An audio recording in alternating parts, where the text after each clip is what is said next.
د سیلابینا د بچ کولو یوه اهمه او مسنون دو د حضرت بیانوم کیم خلک چې متاثرین دي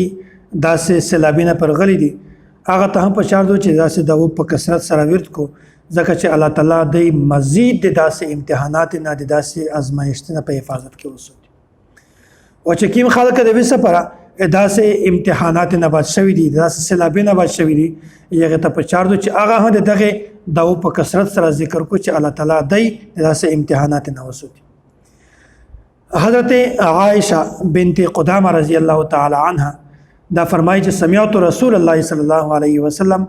مود نبی علیہ الصلوۃ والسلام نه دغه دو اوریدل دو یقول اللهم انی اعوذ بک من شر الاعمین یا الله زدتونه د دوی راندې مصیبتې د آفاتې د شر نه پناه غواړم قیل یا رسول الله بیا سول زنه وشه چې یا رسول الله هغه دواړو د آفاتینه تشهید نبی علیہ الصلوۃ والسلام ورته فرمایل السیل والبعیر السؤول یو خو سیلابین دي او دوم نمبر باندې د یش زخمی کول یش شکل لونای شي دا په سړی باندې حمله کو